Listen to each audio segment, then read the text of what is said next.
जो cryogenic engine होता है वह रॉकेट का लास्ट स्टेज होता है। वही किसी सैटेलाइट को अर्थ की ऑर्बिट में प्लेस करता है। क्रायोजेनिक इंजन से पहले बहुत सारे इंजन अपना काम कर चुके होते हैं और रॉकेट से अलग हो जाते हैं, और इन सभी इंजन को मैंने इस वीडियो में बात कर ली है, तो आप पहले इस वीडियो को देख सकते हो। और आज अपन बात करेंगे क्रायोजेनिक इंजन की।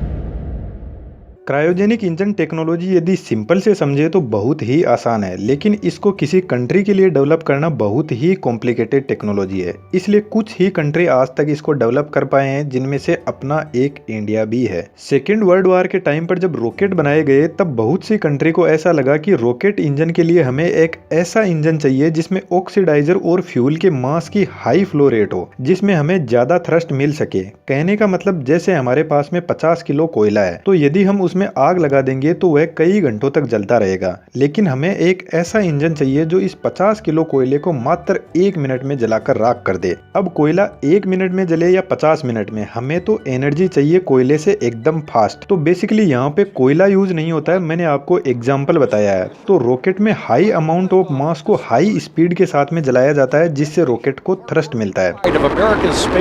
क्रायोजेनिक इंजन के अंदर हाइड्रोजन को एज ए फ्यूल काम में लिया जाता है। अब रॉकेट जब स्पेस में चला जाता है तो वहां पर ऑक्सीजन नहीं होती है, इसलिए हाइड्रोजन को जलाने के लिए साथ में ऑक्सीजन भी सप्लाई की जाती है। तो बेसिकली क्रायोजेनिक इंजन में हाइड्रोजन और ऑक्सीजन का मिक्सचर जलता है। आपको पता है पीरियोडिक टेबल में हाइड्रोजन सबसे पहला एलिमेंट है, और इसकी डेंसिटी इतनी कम है कि इसको गैस फॉर्म में स्टोर करने के लिए हमें बहुत बड़े बड़े टैंक चाहिए। एग्जाम्पल के तौर पे यदि हमें 1 केजी हाइड्रोजन गैस को स्टोर करना है तो हमें 11 मीटर क्यूब वॉल्यूम का सिलेंडर चाहिए। तो रॉकेट में तो पॉसिबल नहीं है इतना बड़ा टैंक बनाना, इसलिए हाइड्रोजन गैस को लिक्विड फॉर्म में कन्वर्ट किया जाता है। और हाइड्रोजन को लिक्विड फॉर्म में कन्वर्ट करने के लिए बहुत सारे बड़े बड़े प्लांट होते हैं इसको लिक्विड फॉर्म में कन्वर्ट करने के लिए। जब हाइड्रोजन गैस लिक्विड फॉर्म में आती है तो इसका टेम्परेचर -253 डिग्री सेल्सियस के नीचे चला जाता है, और इसी तरीके से ऑक्सीजन को भी लिक्विड फॉर्म में ही स्टोर किया जाता है। और जब ऑक्सीजन को लिक्विड फॉर्म में बदला जाता है तो इसका टेम्परेचर -183 डिग्री सेंटीग्रेड तक चला जाता है। इस तरीके से हाइड्रोजन और ऑक्सीजन को लिक्विड फॉर्म में कन्वर्ट करके छोटे छोटे टैंक में स्टोर कर लिया जाता है। अब बात आती है कि जब हमें हाइड्रोजन को लिक्विड फॉर्म में कन्वर्ट करना है तो हाइड्रोजन को ही क्यों सिलेक्ट किया गया, और भी तो बहुत गैस है, उनको क्यों नहीं? उसके पीछे रीजन है हमें रॉकेट में एक ऐसा फ्यूल चाहिए जिसकी कैलोरीफिक वैल्यू ज्यादा हो लेकिन मोलिकुलर वेट कम हो। थोड़ा इसको और आसान करते हैं। कोल की 4 कैटेगरी होती है, जिसमें से एंथ्रेसाइड कोल सबसे बेस्ट है और लिग्नाइट सबसे खराब है। दोनों को यदि हम 1 केजी कोल लेकर जलाएंगे तो एंथ्रेसाइड कोल से हमें ज्यादा एनर्जी मिलेगी, उतनी ही एनर्जी हमें लिग्नाइट को 2 से 3 केजी जलाएंगे तब जाकर मिलेगी। तो हाइड्रोजन के साथ में भी सेम टू सेम ऐसा ही है। हाइड्रोजन की कैलोरीफिक वैल्यू ज्यादा है पर मोलिकुलर वेट के हिसाब से, जिससे यदि थोड़ा सा भी हाइड्रोजन जलेगा तो उससे बहुत ज्यादा एनर्जी मिलेगी। अब इसकी कैलोरीफिक वैल्यू ज्यादा है तो इसकी स्पेसिफिक इंपल्स ज्यादा होगी, और इस स्पेसिफिक इंपल्स का रॉकेट में सबसे बड़ा रोल होता है। स्पेसिफिक इंपल्स होती है thrust in KG divided by propellant flow rate KG पर सेकेंड।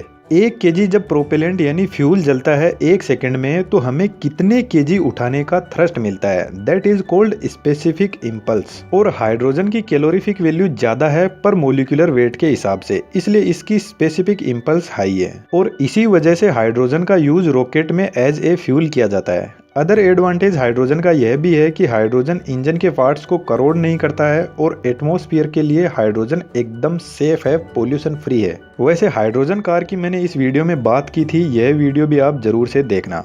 जब रॉकेट अपने लॉन्चिंग स्टेशन पर पहुंच जाता है तब उसमें हाइड्रोजन और ऑक्सीजन को भरा जाता है, और जिन टैंक के अंदर हाइड्रोजन और ऑक्सीजन को भरा जाता है वह एल्यूमिनियम एलॉय के बने होते हैं, जिनके आउटर और इनर लेयर के बीच में वैक्यूम क्रिएट किया जाता है। क्योंकि जब क्रायोजेनिक इंजन स्टार्ट हो जाता है तो इसके नोजल का टेम्परेचर 3000 डिग्री सेल्सियस तक पहुंच जाता है, जिसकी वजह से यह फ्यूल टैंक के आसपास भी टेम्परेचर बहुत ज्यादा बढ़ जाता है। और इस हाई टेम्परेचर में हमें हाइड्रोजन और ऑक्सीजन को एकदम कूल यानी -183 डिग्री सेल्सियस से भी नीचे रखना है। जब इंजन स्टार्ट होता है तब हाइड्रोजन और ऑक्सीजन के मिक्सचर को कंबस्टन चैम्बर में भेजा जाता है, जहां पर यह दोनों जलते हैं। हाइड्रोजन और ऑक्सीजन का मिक्सचर इन इंपेलर की हेल्प से पंप किया जाता है, और इन इंपेलर को टरबाइन से रोटेट करवाया जाता है, और इन टरबाइन और इंपेलर के सेट को बोलते हैं टर्बो पंप सेट। अब यहाँ पर एक समस्या आती है कि इस टरबाइन को कैसे घुमाया जाए, लेकिन इससे बड़ी एक समस्या और है कि हाइड्रोजन को जलाने के लिए हमें एक्सपेंड करना करना होगा क्योंकि ये लिक्विड फॉर्म में है। तो जब लिक्विड हाइड्रोजन इस इम्पेलर से होते हुए नीचे आती है टैंक से, तो इस हाइड्रोजन को नोजल और कंबस्टन चेंबर के चारों तरफ बाहर की साइड में इसको रोटेट करवाया जाता है और यह नोजल और कंबस्टन चेंबर बहुत ज्यादा गर्म होते हैं, जिससे यह हाइड्रोजन गर्म होकर एक्सपेंड होने लग जाती है और इस हाइड्रोजन को फिर भेज दिया जाता है कंबस्टन चेंबर में जलने के लिए। थोड़ा सा सिंपली एक बार और बता देता हूँ, इधर इम्पेलर से होते हुए लिक्विड हाइड्रोजन आई, नोजल और कंबस्टन चेंबर के चारों तरफ चक्कर लगाया और इधर से कंबस्टन चेंबर में जलने के लिए चली गई। लेकिन यहाँ पर ध्यान देने वाली बात यह है कि अभी तक हमारा टरबाइन रोटेट नहीं करने लगा है, इसलिए टरबाइन को रोटेट करवाने के लिए टरबाइन के लिए एक अलग छोटा सा कंबस्टन चेंबर बनाया जाता है यहाँ ऊपर की तरफ, और इधर से लिक्विड हाइड्रोजन जा रही है इस टरबाइन वाले चेंबर में जलने के लिए और साथ में ऑक्सीजन को भी इस छोटे से चेंबर में पहुंचा दिया जाता है और फिर यहाँ पर ऑक्सीजन हाइड्रोजन को जलाता है और इधर से साइड में जो भी गैसेस है वह टरबाइन के पास में पहुंचती है और टरबाइन को रोटेट करवाती है। अब आपने यहाँ पर नोटिस किया होगा कि जब लिक्विड हाइड्रोजन नोजल और कंबस्टन चेंबर के चारों तरफ चक्कर लगा लेती है तो उसको डायरेक्ट मेन कंबस्टन चेंबर में नहीं भेजा जाता है। इधर साइड में टरबाइन को रोटेट करवाने के लिए जो कंबस्टन चेंबर बनाया गया है उसमें पहले इसको जलाया जाता है और यह गैस टरबाइन को रोटेट करवाकर फिर मेन कंबस्टन चेंबर में जाती है। इस टरबाइन वाले चेंबर में बहुत ही कम ऑक्सीजन को काम में लिया जाता है हाइड्रोजन को जलाने में, इसी वजह से हाइड्रोजन यहाँ पर पूरी जल नहीं पाती है। तो टरबाइन से जो एग्जॉस्ट निकलता है उसको मेन कंबस्टन चेंबर में भेज दिया जाता है अच्छे से जलाने के लिए। यह जो टरबाइन होती है इसको बहुत ज़्यादा हाई स्पीड में फ्यूल को पंप करना होता है, इसी वजह से यह टरबाइन 40,000 आरपीएम की स्पीड पर रोटेट करती है। इतनी स्पीड से यह फ्यूल को पंप करती है।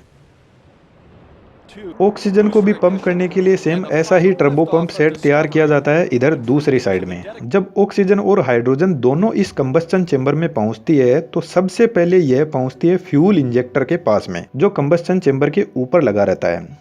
फ्यूल इंजेक्टर ऑक्सीजन और हाइड्रोजन को मिक्स करता है और उसके बाद में कंबस्टन चेंबर के अंदर स्प्रे करता है। अब फ्यूल बर्न होने के लिए तैयार है और इसको इग्नाइटर की हेल्प से जलाया जाता है। यह इग्नाइटर हाई प्रेशर और टेम्परेचर पर जो भी प्रोपेलेंट आ रहा है उसको अच्छे से जलाता है। बेसिकली प्रोपेलेंट का मतलब हाइड्रोजन और ऑक्सीजन का मिक्सचर होता है, यानी फ्यूल को ही प्रोपेलेंट बोलते हैं। अब फ्यूल जलने के बाद में जाता है नोजल के पास में। इस नोजल का नाम है converging and diverging nozzle. Combustion chamber के अंदर जो भी हाई प्रेशर और टेम्परेचर पर जो फ्यूल जल रहा है उसको सबसे पहले कन्वर्ज करता है और फिर हाई वेलोसिटी के साथ में बाहर की तरफ डाइवर्स करता है, जिससे रॉकेट के लिए बहुत ही शानदार थ्रस्ट क्रिएट होता है। यह नोजल ठीक उसी तरीके से काम करता है जैसे हम किसी बलून को फुलाकर उसको हवा में छोड़ देते हैं तो बलून से जो हवा निकलती है वह उसको ऊपर की तरफ फोर्स लगाती है। और यही न्यूटन का थर्ड लॉ ऑफ मोशन कहता है, for every action there is equal and opposite reaction. जब कंबस्टन चेंबर के अंदर फ्यूल जलता है तो यहाँ पर टेम्परेचर 3000 डिग्री सेल्सियस तक पहुँच जाता है और जिस भी मेटल का यह चेंबर बना हुआ है वह डैमेज होने लग जाता है। तो इस चेंबर को डैमेज होने से बचाने के लिए लिक्विड हाइड्रोजन जो बहुत ज़्यादा ठंडी है उसको चेंबर के चारों तरफ रोटेट करवाकर फिर चेंबर के अंदर भेजा जाता है। तो यहाँ पर हाइड्रोजन गर्म होकर एक तो एक्सपेंड करने लग जाएगी और दूसरा बेनिफिट कंबस्टन चेंबर को कूल करने में भी काम आती है। नासा का यह एक वीडियो है जिसमें क्रायोजेनिक इंजन की टेस्टिंग चल रही है।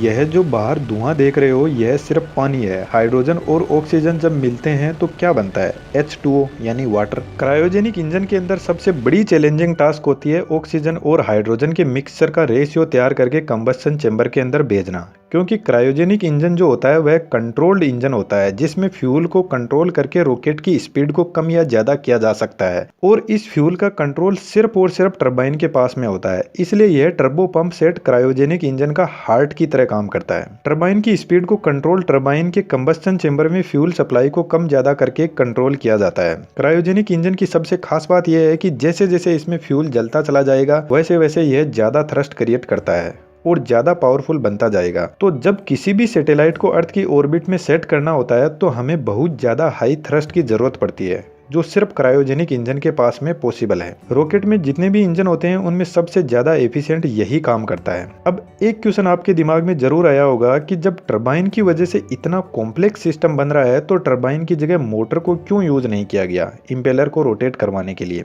नो डाउट मोटर का कंट्रोल बहुत ही शानदार होता है, स्पीड कंट्रोल भी एक्सीलेंट होता है, लेकिन सबसे बड़ी प्रॉब्लम आती है बैटरी। मोटर को सप्लाई देने के लिए बड़ी बड़ी बैटरी चाहिए जो रॉकेट को और ज्यादा भारी बना देंगे। अब यदि आप लाइव अड्डा के रेगुलर व्यूअर है तो आपके लिए एक क्वेश्चन है, किसी का कमेंट देखकर रिप्लाई नहीं करना है, अपना खुद का लिखना है जैसा भी आता है। एक मोटर है जिसका नाम है सिंक्रोनस मोटर, वह सेल्फ स्टार्टिंग नहीं होती है, क्यों? जिसका राइट आंसर है उसका नाम मैं अगले वीडियो में जरूर दिखाऊंगा। क्वेश्चन का आंसर जानने के लिए आप चैनल पर विजिट कर सकते हो, जहां पर आपको ढेर सारे इंटरेस्टिंग वीडियो देखने को मिल जाएंगे जो डेफिनेटली आपके नॉलेज को बूस्ट करेंगे। Thank you.